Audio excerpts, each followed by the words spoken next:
Good evening, ladies and gentlemen, and welcome back to the Middle of the Pack Racing League Touring Car Racing Championship for 2022. And tonight marks round 7 of the 9-round calendar. That's right, ladies and gentlemen, we are making our way into the final third, and it is time for us to kick up the Japanese Cup segment of this overall championship. Indeed, with the number of rounds now closing down, it is the case that all is on the line in the overall championship, and this also presents one more chance, one more cup opportunity for our drivers to pick up that all-important monetary prize for being their respective class winner in the Japanese Cup. Now, it has been some time since we brought you a broadcast, and as always, this broadcast is being brought to you as a post-race broadcast. So the race itself happened all the way back on Wednesday, the 30th of March 2022, but we're bringing you it today as if it were live. So as your commentator and host, I do not know exactly how the results have played out. I do not know what happens, any drama that unfolds. We're going to be learning that as we go, and it'll be brought to you exactly as if it was the real and raw live experience for your viewing pleasure.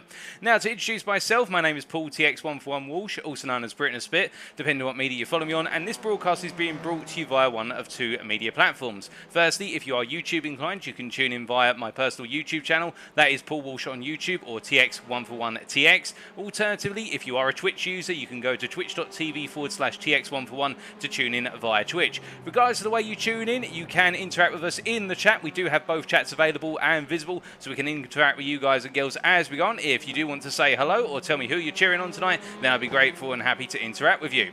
But less about the interaction and more about what is on the line tonight and the schedule for tonight. It is the case that we'll be getting underway with our traditional qualifying session in approximately 14 minutes time, in fact a little bit less now, and the times in BST, that's British Summer Time, or UTC+1 with the daylight savings adjustments. It will be the case that we'll be going qualifying at 8:15 this evening British Summer Time, and that 15-minute session of course will be split into two halves, the first half for our AM drivers, the second half for our pro drivers, to determine our grid order for our one and only race tonight. That one and only race then being a sprint race, a 20-minute race where there's no strategy involved other than get to the head of the pack that you're part of, be the leader and hold on to the lead until the very end when you cross that checkered flag, and therefore you pick up the maximum possible points. And avoid picking up any instant points where possible as well, because there is a prize up for grabs for the largest number of instant points over the course of the season.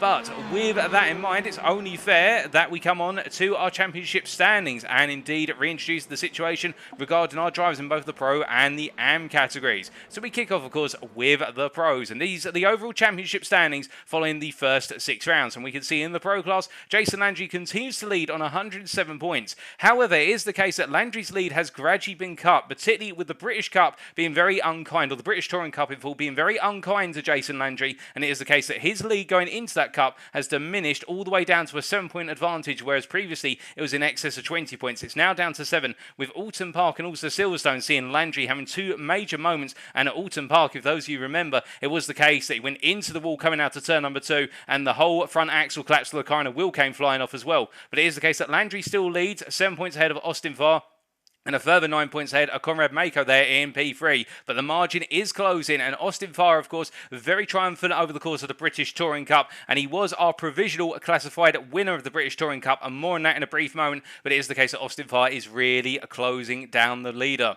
Conrad Mako should not be forgotten about. It is the case that Mako as well enjoying great results over the course of the British Touring Cup, and can he continue this form and close the gap to Austin Farr? And Henry Morse there in P4 and 84 points, really the best of the rest at this point in time. But at the same time, Henry Morse started off very strong in the opening 3 rounds of the season, and it is going to be the big question whether Henry Morse can refine that form, much like Landry, and build that momentum back up over the course of the Japanese Cup. John Lauzon and Sam Van Olst there in P5, joint P5 on 73 points apiece, and it is the case that both of those drivers are great racing from the pair of them, and they'll be looking to get some major points on the board, with Lauzon, of course, having that absolutely brilliant start to the season at Laguna Seca that was undermined by one single mistake, and since then it's been a case of him trying to refine form, and in the British Touring Cup he has refound that form. And Sam Van Olst, perhaps the hardest defensive driver that anybody has known in this series. It is the case he races very fair, but he's almost like a brick wall to pass. It is the case Van Olst in the Audi RS3 is near impossible to pass. He'll find a way to make that car wider than the circuit, and can he continue to become a speed bump for a lot of drivers behind him tonight when he doesn't necessarily have the pace to outrun them. Tanner Dibble in P7 on 72 points, only a point off of Sam Van Olst and John Lauzon, with Rocco Rebuff in P8 on 67 points, John Wilding on 60 points in P9, and completed the top 10 in the pro class there, Eric Nickens. And it is the case that Eric Nickens, we haven't seen too much of him in recent races, and I don't think we're going to be seeing him as of tonight, unfortunately. But Nickens, we do hope he returns at some point, because it's been a pleasure to see him. Albeit sometimes we've seen a bit of spectacles from Eric Nickens, such at Summit Point Raceway. Some of you may remember him being able to do what was a 720-degree barrel roll coming out the final corner in a very unfortunate instant, but he was able to get out of the car unscathed, and it is the case that we look forward to seeing the return of Eric Nickens. In P11 there, trying to hunt down Eric Nickens, however, is Jordan Butler, only a point off on 56 points, a further point ahead of Daniel Downing there in P12, with Tristan Bayliss in P13. We haven't seen Tristan Bayliss for the last couple of rounds. We're hoping for his return over some point of the Japanese Cup. Adam Day in P14 on 36 points, Thomas Toomey P15 on 29 points, and Ben Rose, last but not least, on 25 points.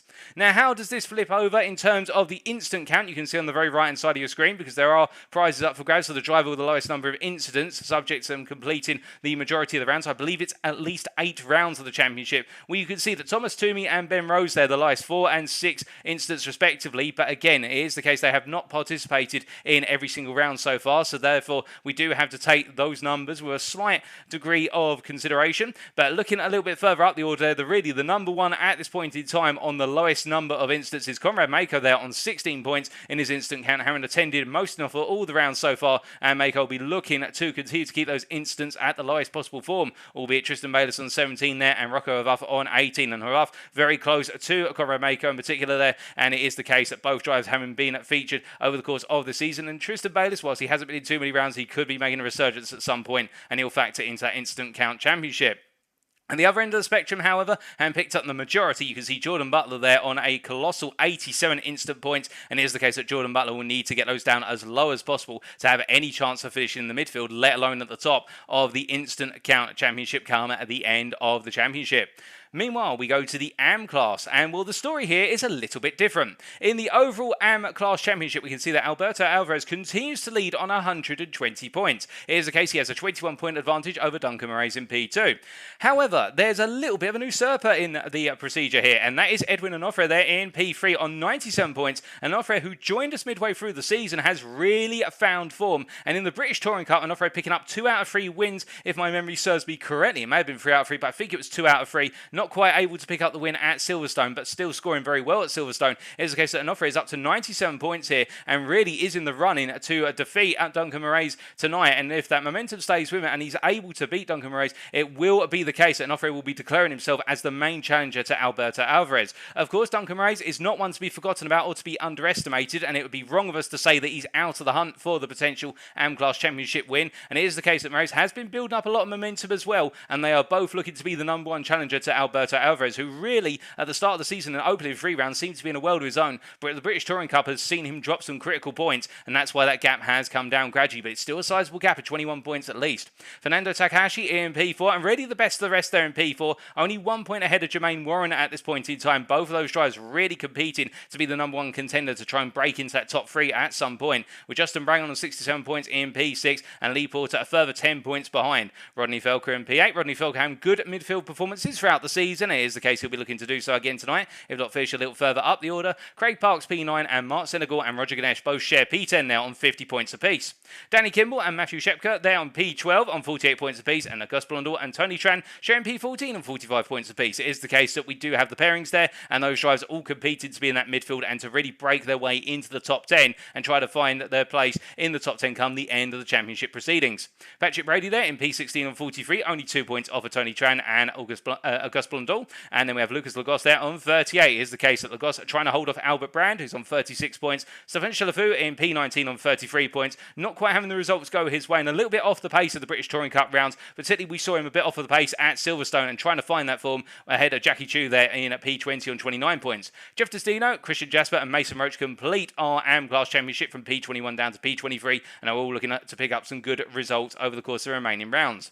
In terms of the Instant Count Championship, meanwhile, we can see there, if we take into account the drivers who've been featured in most, if not all, the rounds so far, really the lowest number of instant points is in the hands at the moment of, if I'm correct, in terms of who would be classified as champion if we were to stop the count as of this time. It would be Roger Ganesh there on 14 instant points. It is the case that whilst Jackie Chu and Mason Roach have a lower number, they've not been able to participate in all the rounds or most of the rounds, and therefore they would not be classified in terms of that championship standing. But it's Roger Ganesh at the moment who is on 14, and he's got a small advantage over Edwin Alfred, Alfred, who is on 16, and added quite a few to his instant point count at Silverstone after having a very low tally going into Silverstone. There was a little bit of bumping and door-to-door that we expect from touring car, and that's where those instant points have come up, but he'll be looking to try and keep the instant count low as well. But meanwhile, the opposite end of the spectrum and picking up a colossal, what is 65 instant points, Jermaine Warren, who was able to bring down the number to a degree at Silverstone, didn't quite pick up as many as perhaps anticipated, and he'll be looking to keep on bringing those numbers down as best as possible, because he has broken away a little bit from the pack, and he will not want to be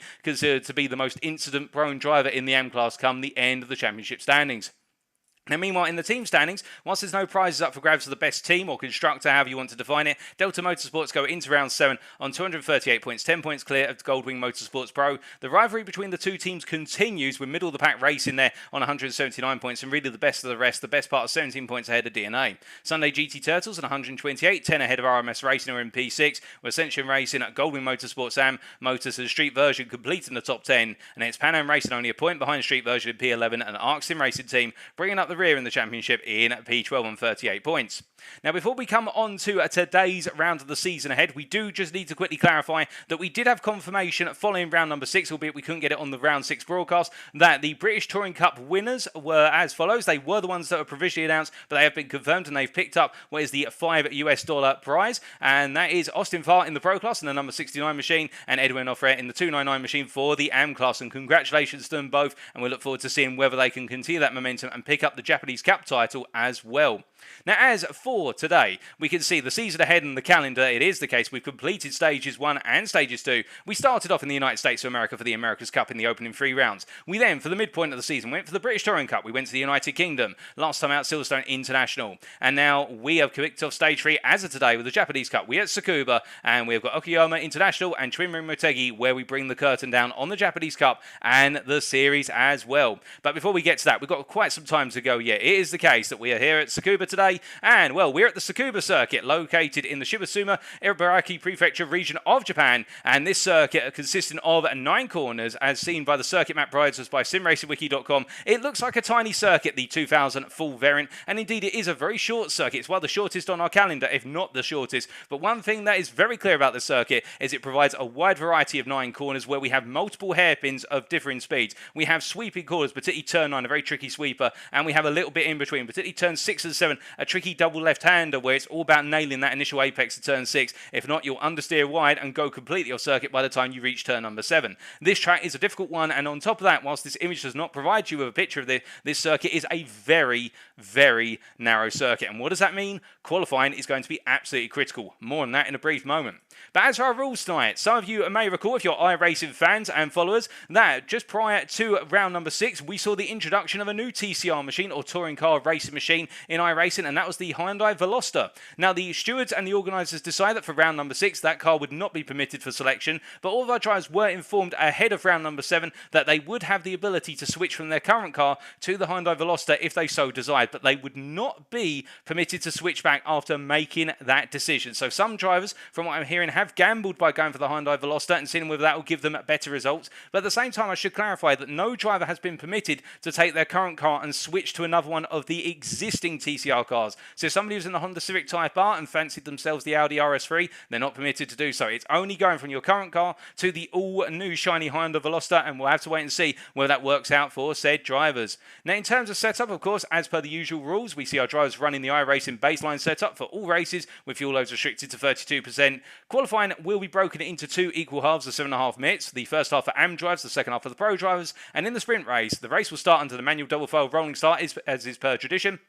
and the formation being held up to the start-finish line, after which drivers may go racing, and each driver will have 1 fast repair available, and if a driver picks up 25 or more instant points, they will be subject to a drive-through penalty. But that's enough about rules and regulations. I know why you're all here. You want to see some fantastic racing. Indeed, I do as well, and as we do look to the circuit right now, we can see Jason Landry there in a rather fancy livery, a new livery as of today, the Delta Motorsports driver here. I mean, it may be the case of running a livery for a little bit of the off-season, but it is the case, the Canadian driver here itching to go racing, and currently the fastest of world drivers in this final practice session, as we do see Austin Farr here, the Goldwing Motorsports Pro driver, making his way down the back straight here, down from turn number 8 to turn number 9, and well, Austin Farr, really the man at the moment in the Pro class, with a lot of momentum behind him, and he's really looking to be the number 1 contender to take on Jason Landry here. Will he be able to make that statement type? We'll have to wait and see.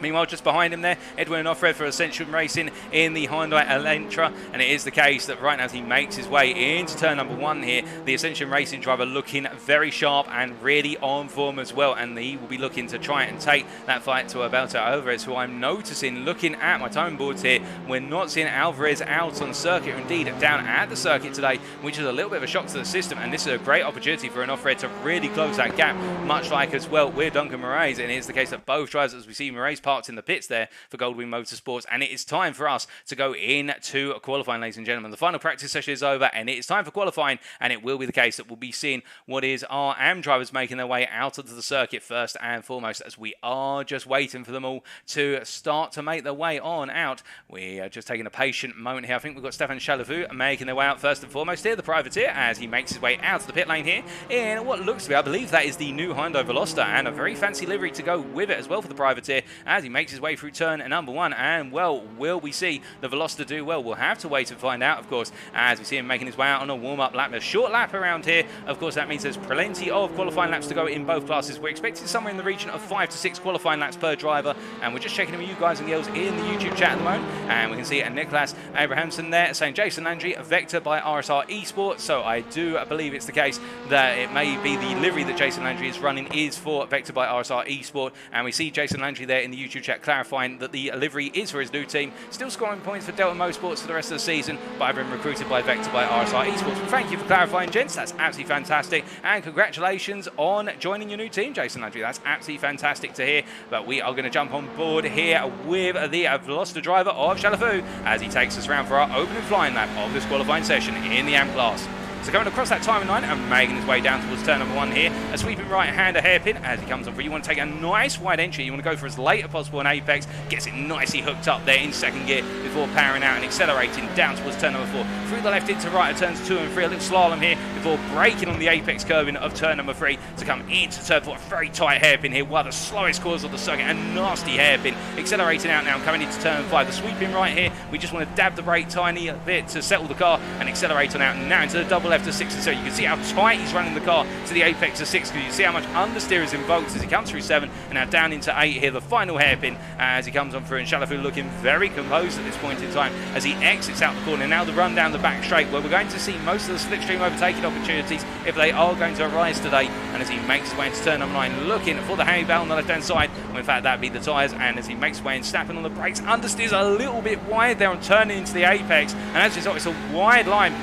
I think Chalafu will just about stay within track limits, but it hasn't gone perfectly. He sets the bar at a 1 minute point 3. We will have to wait and see whether that's good enough to put him right up there or whether he's a long way down. Well, you see Duncan Moraes there having a bit of a bad start to his qualifying session, and well, Edwin Alfred immediately setting the bar much higher here with 59.725, breaking below the 1 minute bar, and as he makes his way on around, well, it is the case that Jackie Chu, who has gone for the Honda Civic, he's decided to stay with the venerable Honda Civic in that livery, which really does stand out, to be fair. Fantastic livery on that car as he makes his way down through 3 and into 4 here. Well, it does look as though right now the bar is going to be a mid 59, at least in the AM class. That's what everyone wants to achieve, and Alfred is as close as possible to it with 59.7 at this point. But Duncan Moraes, meanwhile, having a very difficult start to this qualifying session, the Goldwing Motorsports AM driver, and I think it may be the case that he's just simply getting himself sighted in here. Given the fact he's got quite a bit of time, he's on to his second flying lap as he makes his way on through, and we do say hello to Duncan Moraes in the YouTube chat as well, and he's tuning in tonight because it's a post-race broadcast. So if you're wondering why he's able to tune in and also drive the car, it's not because he's multitasking. He needs to focus on one thing, and I'm sure he was at the time focusing on one thing in the Honda Civic as he makes his way across the line at 59.957 there. So getting a bit closer, and really one of only 3 drivers so far to set a 59 as he makes his way through turn number 1. A good lap there by Duncan Moraes as he makes his way down towards turn number 4 once again.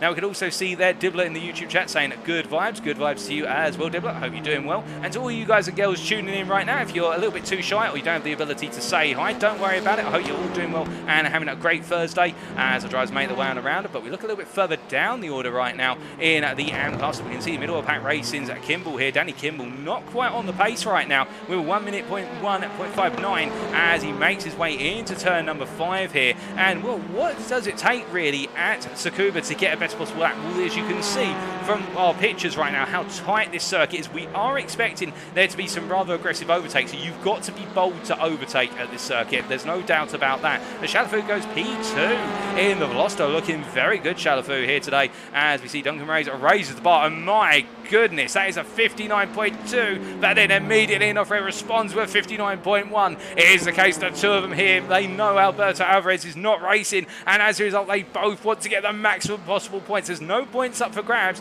for qualifying on pole, but where the points count are in the race, and if you start on pole in your respective class, that gives you the ability to control track position, and given how tight this circuit is, that is key. Track position is so key at Sakuba. We saw it, to be fair, at Alton Park to an extent, how key track position was, but there were some great battles and overtakes there. But at Sakuba, you have got to have such an advantage, or you have got to be so brave on the brakes to get a move done, that track position works very well. As we say hello to Shadow Fox 49 there, and let's go indeed, Shadow Fox, as our drivers continue to make their way on around right now. And looking a bit further down at the qualifying order in the AMS, we can see Fernando Takahashi here, currently P8 in class, as he makes his way through at turn at number 8 and going down towards 9. Now the Audi RS3 is going to be a very oddball car here. We're not seeing the Audi doing too well. It does seem as though it's a mixture of Hyundais and Hondas doing the best at this point in time. But to be fair, we've said that about the Audi. It's one of those Marmite cars, you either love it or you hate it. And it does seem as though right now Takahashi not quite on the form they'd like to be. And why is that? Simply as he goes P7 on a 59.8. Those 59s are coming in for more drivers.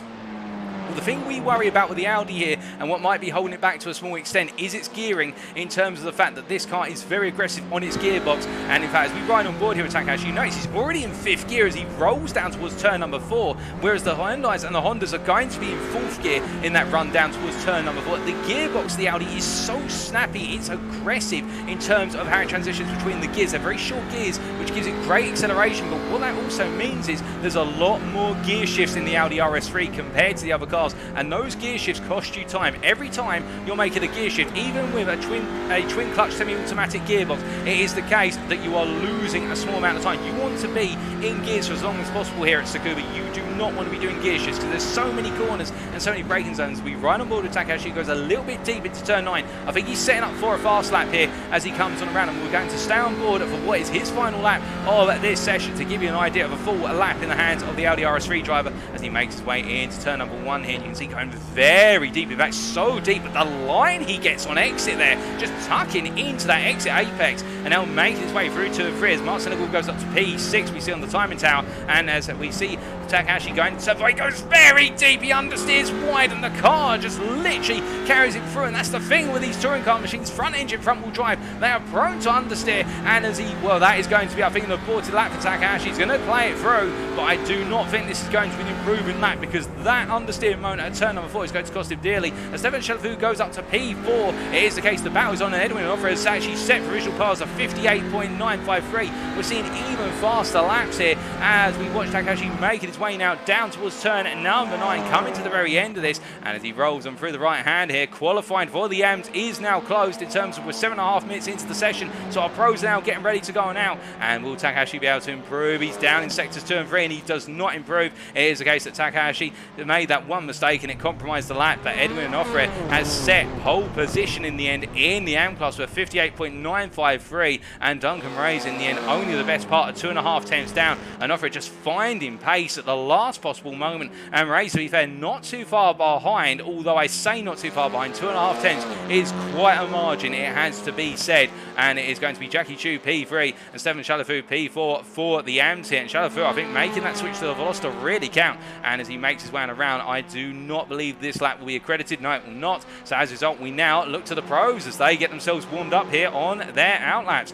And, well, the big question, of course, is with regards to this qualifying session, we have to look at Jason Landry here, who's one of the last ones to make his way out. Now, of course, he is the championship leader overall. Remember, we don't talk about the Japanese Cup until after this round because nobody's got any points in the Japanese Cup. We'll have points come the end of this round going into round number 8. But in the overall championship right now, this is a make or break round for Jason Landry because of the loss of momentum over the last 2 rounds, both at Silverstone and Alton Park. And as he makes his way on through, we will wait and see what he's able to do here. So we've already got a couple of drivers making their way on to the laps, but we are right on board then with Landry as he takes us around for a lap in the Hyundai Elantra as he comes down towards turn number 1 here. Let's try and see a difference in the body language as he drifts the car. Oh my goodness lord, and downshifted the first gear on mid-apex, and that's just raised the car completely off the floor. And well, Landry immediately aborting that lap, coming in very aggressively as we see Tanner Dibble meanwhile flying on through for DNA Motorsports as he comes on through there. But if you're wondering what Landry was trying to do, he was trying to use the momentum of the car into braking to rotate it through turn 1 with the brake bias so far to the back as possible.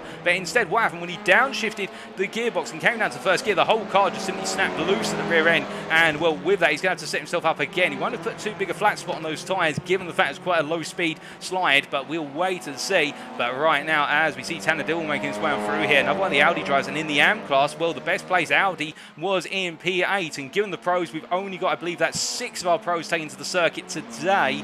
Well, we'll have to wait and see whether the Audi can go well in the hands of our capable pros as they make the way on through. And well, Tanner Dibble will be one of them. We know he does enjoy the Audi RS3. He comes across the line. That's P12 at the moment, overall P3 in class, but do keep in mind that our pros have still got the best part of 5 minutes to go, approximately 5 more laps to put in. So as a result, we are expecting those pros to jump up the order. But Austin Farr right now, as he's doing a warm-up lap there, a little bit of a shake to the side coming out of turn 4 into 5. He's currently got provisional pole in the pro class, and that is what is a 59.4. We are still waiting to see how much more he can improve on this, but he's currently 5/10 off of the best that was set by the AMs, and that's Edwin Alfred, of course, with that 58.953, which was an absolutely sensational lap, and Alfred really raising that bar as high as he possibly can. But well, you can see there on the timing tower, Landry 4.7 seconds off of Tran. That's Tony Tran, and that shows you how bad that mistake was in losing the rear of the car. But meanwhile, we do see Farr coming around here, and well, he was able to improve in Sector 3, he improved in Sector 1, and he comes across the line. He does not improve in Sector 4, and that's because we did see him in Sector 2 shaking the car left to right coming out turn 4, and that was, I think, just to get some more side body temperature in those tyres as he makes his way through. But in response, Conrad Mako goes P4 pole position in the class, but then Jason Landry responds here, and well, we didn't get to ride on board with him his opening lap, but we did get to see the end of what was his second flying lap, and he's made it count a 58.543 immediately out of the box in his first lap that wasn't compromised. And well, that is why he's your championship leader in the pro class, ladies and gentlemen. There's no doubt about it as he makes his way on out of turn number 4 and heading up towards 5. And it is the case that Landry absolutely on a mission here to capitalise, given the limited number of pro drivers here today, and that is going to be some key points on the board. Now as he makes his way down towards turn number 8 here, it is the case that right now Landry looking good, but meanwhile Tanner Dibble coming through here, only P6 at this point in the overall classification, P3 in the class, but the Audi RS3, to be fair, going quite capably in his hands, and I say that, and then Austin Farr puts in a lap as he makes his way across that timeline and down towards turn number 1 here. He's got a driver in front of him. I believe that's the number 15 car of Ben Rose, and indeed it is, as Ben Rose moves aside here. He didn't need to do that, of course, if he was on a flying lap, but he found that he wasn't on a flying lap. In fact, perhaps he's going to tuck in behind Austin Farr, given the fact that Rose is a little bit further down, and in doing so, tucking in, he might be able to do a little bit of studying here, bring out the proverbial pen and paper and watch what Austin Farr's doing and seeing where he can perhaps mimic him, given the fact that Rose is not quite up there compared to the rest of his pro peers at the moment. With 3 minutes this qualifying session to go, and I've been there as well. I've been in Ben Rose's position where I'm tucked in behind one of the faster drivers in qualifying. I do sometimes try and study them a little bit just to see what exactly they're doing that I'm not doing over the course lap. It's like watching somebody's time trial reference lap, but you're actually doing it live out on circuit. You're trying to stay within their road tracks. But as he makes his way on through right now, we will wait and see whether Rose is able to go a little bit faster here. His current time is a 59.8, and well, that was not an improvement, but he did lift off, to be fair. So now he will be going on to a flying lap. As we see behind him, we do have, I believe, unless I'm very much mistaken, that is Conrad Mako, who's just following him around as well in the middle of the pack machinery, as Tanner Dibble goes P3 in class, P4 overall, and Landry raises the bar even further off screen of 58.510. Where the man wanted to make a statement, he made it earlier, and now he's making so many statements. I think it's the case that this is all said and done, unless Austin Farr can pull something magical out of the hat at this point. Although, to be fair, I say that about Austin Farr, let's not count him out in that Honda Civic Type R. We'll wait and see. But we're focusing here on Ben Rose as he's looking to try and improve from P15 overall. That's P6 in the pro class, the last of our pros at this point in the qualifying session. And as he makes his way out to turn number 8 and down towards 9 here, looking quite smooth at the moment, to be fair, Ben Rose. It's a smooth lap, but is it a fast one? That's the real question. As he makes his way down towards turn number 9, rolling on through here. There's multiple ways to take a lot of these sweeping corners as well. You'll see drivers will take different lines. Turn 1, we've seen some drivers go incredibly deep, and well, Ben Rose does improve at 59.542. Not quite to get him up there with the rest of his pro peers, but a bit closer. P9 overall now, whereas the next driver in the pro class, Conrad Mako, is in P6. And speaking of Mako, we see him riding on behind right now with a minute to go in this session, so our drivers are going on to their final laps. And Jason Landry, we jump to, goes even faster at 58.384, and Austin Farr now a whole half a second down on Landry. Well, I think we're going to safely say with this one that qualifying for pole position overall in the pro class may be over unless Farr has got something phenomenal lined up after this lap. He's going to have one more lap after this one as he makes his way out to turn number 8 here. And we're going to ride on board for the Civic Type R lap as he makes his way in towards turn number 9. We'll jump on board very briefly, and here we go as we ride on board with Farr. And can he find a way to close down half a second worth of lap time? Well, this will be the lap that tells us whether he can, as he comes across the line and goes into turn number 1. Breaking it into the corner then, and rolling through, coming all the way down to first gear, downshifting there, midway into the turn into the apex, and that's what we saw Landry try and do on the open lap with the rear lifted out. And as he makes his way through turns 2 and 3 now in 4th gear, and you can see coming into turn number 4 in 4th gear initially under braking, unlike the Audi which was in 5th gear, and that's an example of the Audi's aggressive gearbox costing it time, as we do see him rolling the car through here, does Austin Farr, and going up onto the grass there before turn 6, using that to hook the car in. You can do it, but a little bit too much onto that grass, can unsettle the car too much, but you'll see that they'll gradually wear away that grass just before the apex of turn 6, as he makes his way out the turn 8 hairpin now and charging down towards turn number 9. It is the case the checkered flag is out here. We've had Landry come into the pits, I believe Dibble as well, and Van Olst, and Mako's just behind with Ben Rose, but Austin Farr just drifts in a little bit there, trying to rotate the car under braking, but the car snaps loose slightly and he has to hesitate on the power. And as he comes across the line, does Austin Farr improve? He does not, and now I do not think he had enough in the tank, as we see Mako come across the line there, and he does not improve, and Ben Rose does not either. So it is the case that Jason Landry has taken pole position overall and in the pro class, with Austin Farr half a second behind. Tanner Dibble literally half a tenth off of Austin Farr. I think Dibble will be looking for an opportunity here to take the fight to the pair of them. And in the AM class, Edwin Alfred qualifying P4 overall and putting 2 pros between himself and Duncan Race, who qualified P2 in the AMs, P7 overall. Well, brilliant qualifying session, and well, now we wait to see what is going to happen in the sprint race, of course, as we can see you guys and girls in the YouTube chat there. Well, Jason Landry saying needed that extra warm-up lap, and well, Benji in particular, who's quite complimentary about the commentary, and thank you, Benji, we really do appreciate that compliment. Great to hear you enjoying it, and also saying great lap by Jason. I think a lot of you in the YouTube chat right now sitting back and thinking what a phenomenal lap, and indeed it was. But with that, let's bring you that grid, ladies and gentlemen. So line up on pole position on the front row and leading us away for the manual double fold rolling start, it will be Jason Landry from Delta Motorsports with an absolutely sensational lap ahead of Austin Farr, who qualified alongside him for Goldwing Motorsports. Tanner Dibble P3 with Edwin Alfred taking the AM class pole position in P4. Then Sam Van Olst and Conrad Mako on the third row of the grid, the 2 pros together with Duncan Moraes and Jackie Chu line up on row number 4, the 2 AMs. Ben Rose and Stefan Chalafu on row number 5, with Christian Jasper and Jermaine Warren on row number 6. Looking at further down the order then, is case on row number 7, we do have, as we just bring out that board, it is Mark Senegal, and alongside him Albert Brandon P14, Fernando Takahashi and Danny Kimball on row number 8, and in our final row, but not least, Rodney Velker and Tony Tran, completing our 18 drivers taken to the Sakuba Circuit here today. So as we look to the field as they all line up now, it is the case that we are itching and waiting to get underway for 20 minutes of racing here at Tsukuba in Japan. And well, this is the kickoff of the Japanese Cup. The first of 3 rounds of the gridding procedure is complete, and we now wait for our drivers to take it away, and it'll be Jason Landry who pulls away first behind the safety car there. The safety car will peel into the pits, and it'll be to Landry to take our drivers up to the start-finish line, at which point we will be going racing and seeing who prevails at the tight and twisty circuit of Sakuba.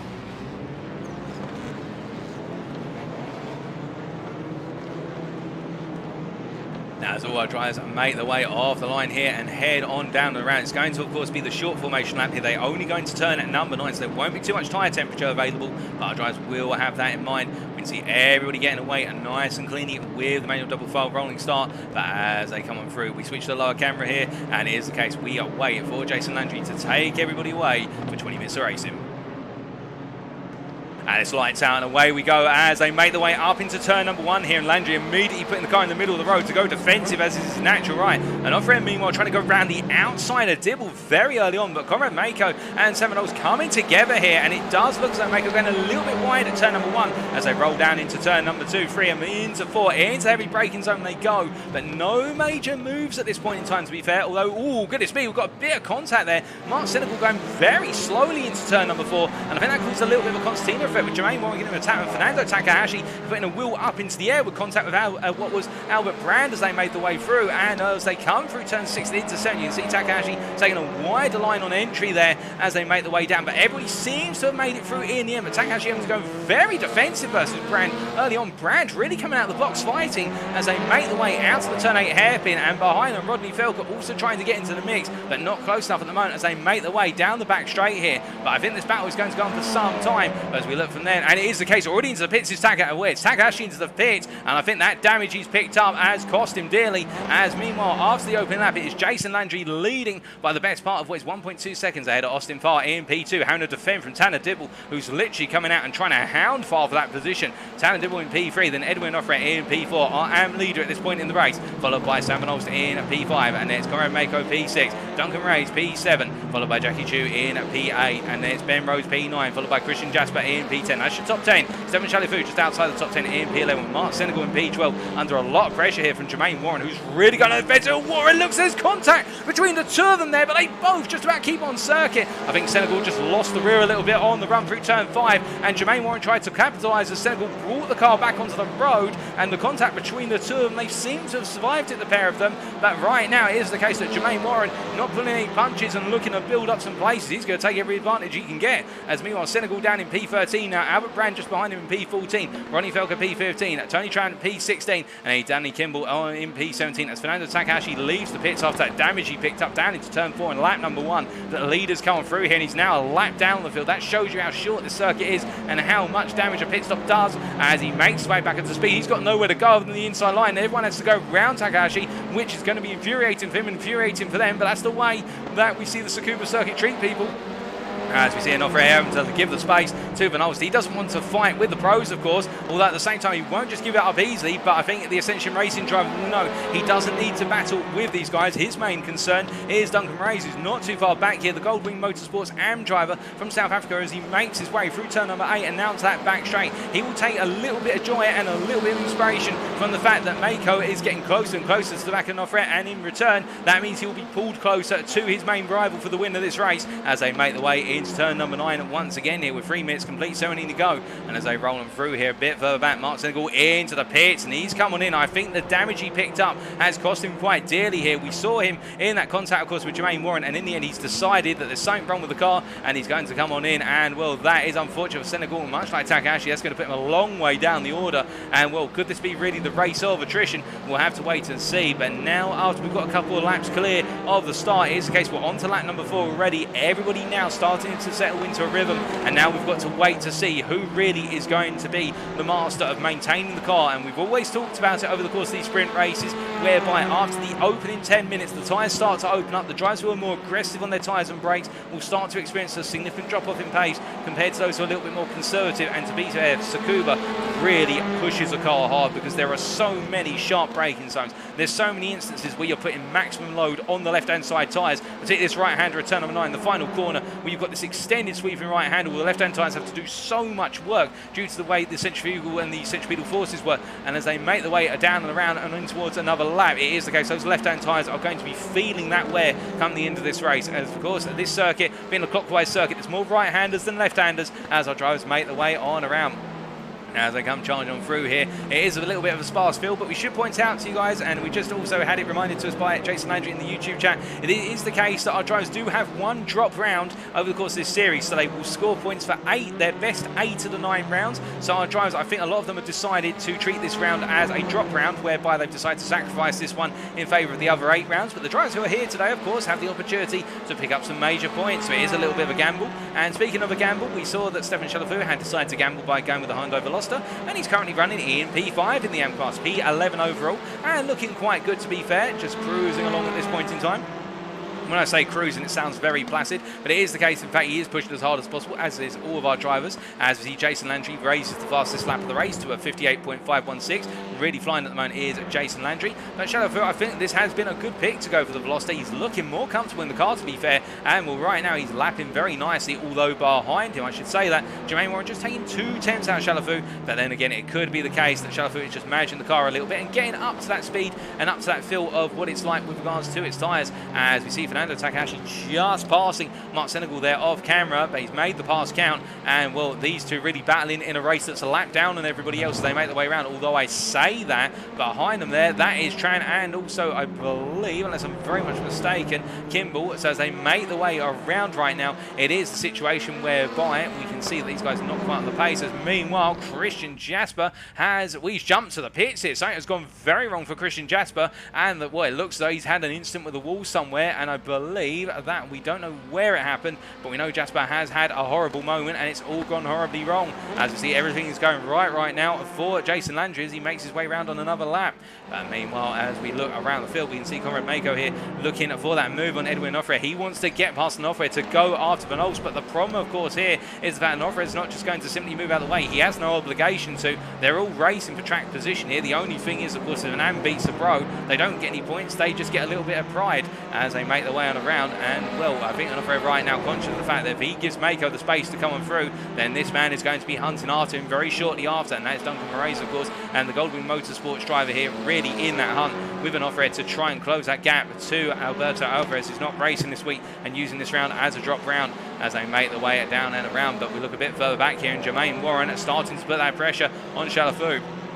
As we ride on board here with Warren, what we can see is that gap has come down quite massively over the course of the last 3 laps in particular, and as he charges after his fellow AM counterpart here, this is the battle for P4 in the AM class. They make the way on through, and effectively the battle for P10 overall, and as they roll for the right hand, Warren taking a huge chunk out of the apex curve there by comparison with Chalafu. Different lines once again, using the apex curve to rotate the car over the corner. But meanwhile, as they make the way into this braking zone, we're hearing that Onofre and Mako having a little bit of a battle, and Mako goes round the outside of Onofre into turn 4. Now that is a bold move. It's possible due to the camera of the hairpin, as they make the way through. Mako has made it count, and now he can go hunting after Van Olst, but Onofre in the end, I think picking the right place. If he was going to give the position up with a little bit of battling, I think he picked the right place to do it, because Duncan Ray's now is only 9 tenths of a second behind. In fact, he is closing very rapidly. Here's the Honda Civic driver behind, and well, we can see him here. He is on the hunt, and now he's in the double draft of what is Mako and Onofre as they make the way down towards the last corner, turn number 9 here, and as they roll into the right-hander, I do wonder whether Van Olst here, who seems to be struggling a little bit for pace versus Mako, whether the two of them will battle, and that will cause Onofre and Moraes come together as well. But right now, we'll have to wait and see exactly how it plays out. We're not halfway through the race yet. We're 8 minutes in of this 20-minute race, but Van Olst is definitely feeling the pinch now and is feeling some pressure building as they make the way around on what is for them lap number 9 as they come charging down to turn number 4. Now, where can Mako go for the move here? Well, the Audi quite a wide car. In fact, all of these TCR machines are wide machines, those touring car racing machines, as per the American classification. And as they make their way through turn number 5, we can see Van Olst getting a very nice run through turn 5, to be fair, really opening up that gap in the run from turn number 4 all the way out to the turn 8 hairpin. But it's under braking here where Mako seems to find a way to close up very aggressively under braking. They're very strong on the brakes, the Hyundai, compared to the Audi, and that is what is making the difference here as they roll them through. But of course, now the problem is, given the drivers seem to be equal over the course of the whole lap, but not necessarily for each corner, we have this interesting situation whereby Maker's got to find somewhere to make the aggressive move. And of course, when we say aggressive, he doesn't want to completely take his opponent off the circuit, but he's got to put that stamp on it, and he's got to lick the stamp and send it as they make the way down into turn number 1. And as they roll through this time, it does look as though Van Olst is getting a little bit under pressure as they make the way through 1. Just a little bit of hesitation there as they make the way down through 2 and 3. And as we look back from the gearbox of Van Olst there, the Goldwing Motorsports Pro driver get a face full of what is the front bumper there of Mako's car as they make the way through 4 and up into 5. And the thing about this is now, of course, with that pressure building behind, we know Onofre and Moraes are also coming together, and that means we're going to be having essentially 2 battles, one for the AMs, one for the pros, and all happening in this cluster of 4. And meanwhile, we look from Van Olst here, who goes a little bit deep into the corner. That's the first sign of Mako sniffing a move out there. We look to the back of this pack and we ride on board with Duncan Moraes here for the Goldwing Motorsports team as he makes his way into turn number 9. Now, as he rolls on through the right-hander here, of course, he's in the popcorn seat view of everything that's happening. He'll be looking and offer in front of him, who's getting very close to the back of Mako. And, well, I think the Goldwing Motorsports driver here, he will be hoping that Onofre gets frustrated being tucked in behind Mako and makes a mistake. As you can see, Moraes can close up at any time under braking, but he's pacing himself here. He's just waiting because he knows his main rival for the win of this race, well, he can't really go anywhere because he's got 2 pros in front of him who are blocking out the road. As we see Moraes here really cutting over the turn 4 apex. That's going to cost him massively, and also probably giving a track limits penalty in terms of a track limits instant count. It's not going to be a time penalty per se, unless he picks up a lot of them with that drive-through penalty for 25 instant points or more. But he won't want to cut that apex too many times because that will be considered a track limits violation as they make the way down to the corner. You can see just how close he gets through the hairpins, and that is where Onofre is just going slow through the corner because he's bunching up to the drivers behind. But we look from them to another battle that's building, and that is Chalafu, who is holding on to P4 in the AM class right now, but he's got Jermaine Warren and what is also Albert Brand closing up behind. He's forming a little bit of a queue here as they make the way on through, but to give credit to Chalafu, he's making it work at the moment if he can carry on like this. And I think really that Veloster looking very strong in that back straight. They're able to out-accelerate the Honda Civic very nicely, and I think that is where Chalafu's making it count. He's making that straight line acceleration work out as they make the way down, or perhaps he's just better at laying the power down coming out of these hairpins, and that is giving him the advantage. As you can see there, coming into turn 1, the differences in lines where Chalafu really cutting it tight to the apex. Meanwhile, Warren taking a nice wide line, but he's been able to maintain that momentum. A bit of a symmetrical line for Warren, where Chalafu a bit of an asymmetrical line as they make their way through turn number 4. And again, Chalafu just goes a little bit deep into these corners compared to the Honda Civic behind him of Warren, and I think that is where the 2 of them are making the difference. Chalafu has the exits, he's making the exit, counting that Veloster, but the Honda Civic driver Jermaine Warren just has that better smoothness through the corners, and that's what's benefiting him as they make the way through. Meanwhile, Albert Brand, let's not count him out of this, of course, currently P6 in class, P12 overall, the AM driver,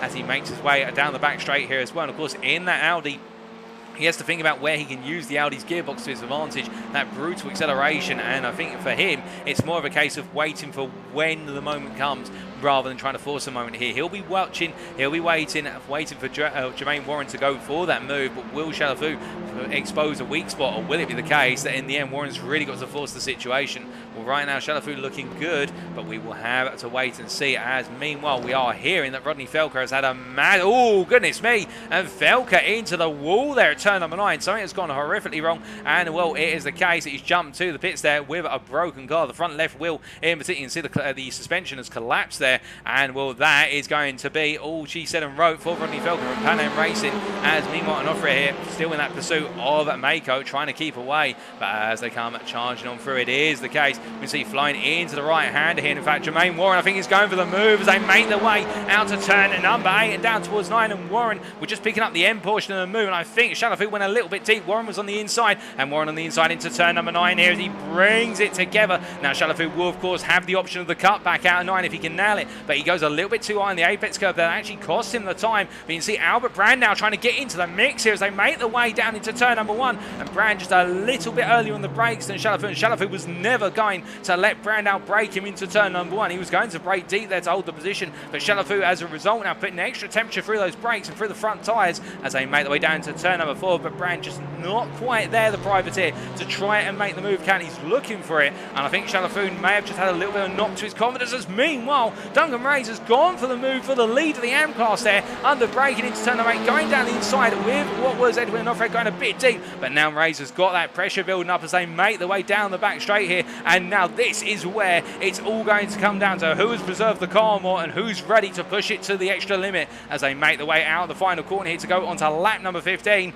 and as they run through 6 minutes remaining, 6 more laps for both of these drivers as they come down into the braking zone here. And Ray's looking for the move on Mako. And I think the Goldwing Motorsports driver here, as he does get the place of a Mako, at least he gets the inside, and as he makes his way down, Mako tucks in behind here, and that's exactly what Motorsport wanted. Now, this works out for Goldwing Motorsports in 2 fashions, in the fact that it buys Van Olst a rear defender, in the fact that the Goldwing Motorsports Pro driver will now have his AM counterpart, Duncan Race, acted as his rear gunner, but Race is absolutely flying here. Look at the gap he's already opened up on Mako. I think Mako here has hit a bit of a cliff in the Delta Motorsports Hyundai Elantra, in the fact he's just not there compared to the Pro and the AM ahead of him, and Onofre is all over the back of him right now, and this must be so frustrating for the Ascension Racing driver because he was leading. He went a little bit deep into turn 8. It was the case that Ray's got the move, but now he's stuck behind a Pro who's just not there on the pace as they make their way through, and in a similar fashion, coming out to turn number 8, Albert Brand finds a way past Evan Shalafu as they make their way down the back straight here in towards turn number 9, and well, Brand has taken quite a bit of time, but he's found a way through at long last. Now, can he make it last is the big question as they make the way down and around and in towards turn number 1 once again. We can see Shalafu looking for that potential move. He's too far back there to send it, even with a late break, and he goes very deep into the corner to Shalafu, and he locks up the front brakes there, and as a result, I think it's the case that the privateer now may be feeling a bit of tyre wear. Alternatively, are just not quite comfortable as he was earlier, and of course you can understand from his perspective, he's running very comfortably P4 for some time, and then out of nowhere Jermaine Warren and Albert Brand have just come on and said, well, thank you very much, we'll take that off for you if you don't mind. But again, I think the privateer could take some confidence from this. I think he can take a little bit of a boost, which is the car seems to be working nicely for him, or at least in qualifying it worked very well, and in the race he just needs to look at exactly how things have gone wrong today. But still, a P6 is nothing to cry about. It's a good result for Shalafu if he comes home in P6 when all is said and done. But meanwhile, we look from him to one driver here who'll be feeling utter frustration right now. He's still stuck behind Conrad Mako, and that is Edwin Alfred as he makes his way through turn number 1 here, and he's trying to find a way on through, and he's looking what would be outside to outside him. He's not close enough to get that outside line to turn number 4, and as he makes his way through the hairpin corner, it is the case that right now Moraes is just running away off into the distance. 2.5 seconds is now the gap that Moraes has already pushed, and as they continue to make their way around here, he'll continue to open it up as they make the way through the corners, and well, can he find a place to do it? Well, I can tell you that Moraes has just been let through by Van Olst into turn number 9 here, and I think the 2 drivers are respecting the fact that you can see a flash of the lights there from Van Olst, I think, to say you're buying me the beer after this race, in politeness to the fact he's been let through. And as they make the way down, you can see Onofre here looking for the move versus Mako into turn number 1. It's the AM going past the Pro here, and whilst it's not for points, it is definitely for track position, and Onofre, with only 3 minutes to go, now has to try and cut down what is a 2.8 second gap to Duncan Moraes. Well, in fact, it's now, my apologies, it's a 3.3 second gap with Van Olst letting Moraes through. And I can tell you one thing now, this man right here, Sam Van Olst, will not be letting Onofre through. He will literally have the team shouting down the radio, you are not to let the Ascension Racing driver through, and he won't want to anyway as they make the way on through. And that gap they've got here, I think they've got more than enough time to play with, and they can take it quite nicely as they make their way through turn number 5 and up into 6, 7. As they come through, where's the double left here? Most of the field now has spaced out, to be fair, and in terms of our 18 starters and who's left, we did lose Christian Jasper. He was in the wall at turn number 9. We saw earlier on in the race, about 11 minutes in, Jasper was into the wall there, collapsed suspension, and unfortunately have not been able to repair the car. We do have Rodney Felker in the pits at the moment as well. I believe he's had to come into the pits to do more repair work to the car, or something's not working on the car. He's the last of our quote-unquote runners per se, but meanwhile, as they all make their way around, one driver who we haven't talked about And to be fair, it's been pointed out to us in the YouTube chat by Jason Landry, is Jackie Chu from Sunday GT Turtles here, who currently running in P3 in the AM class. And well, we have not really seen too much of it, to be fair, and I do apologise for that if you're a Jackie Chu fan out there and wondering why on earth have you not given him any screen time. Well, we're giving you some now, and the fact that he's done phenomenally well. Good qualifying session being backed up by what is right now a very comfortable P8 overall, P3 in the AM class here. And well, Chu going under the radar of many, but right now it is the case. This is working out, and this will be putting him on the podium if he finishes as the race is currently standing. But we can see further down the order, after passing Albert Brand and also Chalafu, Jermaine Warren here in the middle of the pack racing driver has got enough of a gap to Albert Brand. I don't think he needs to worry about any pressure at this point in time. Brand in that P5 position in the AM class, P11 overall, and Chalafu falling further and further back here, but he's got a 14.5-second gap to Danny Kimball, so I do not think he needs to worry about that whatsoever. I think he can pretty much nurse the car home at this point and start to do a little bit of post-race analysis in his mind already, as meanwhile Danny Kimball all the way down in P13 here and trying to close that gap. I think the middle of the pack racing driver here, it's not been his way, and to be fair, a couple of our AMs involved in that opening lap incident into turn number 4, and is that a disconnection for Kimball? Which if so, that is a very horrific time to have a disconnection, because he's literally disappeared off our radar. No, he is back. That's just a connectivity issue. Thank goodness for that. I was going to say, Hart's going to leap out the mouths there for middle of the pack racing, as we see Tony Tran here down in P14, and he's the last of our runners on the lead lap, with Takahashi and Senegal and Felka all a lap down.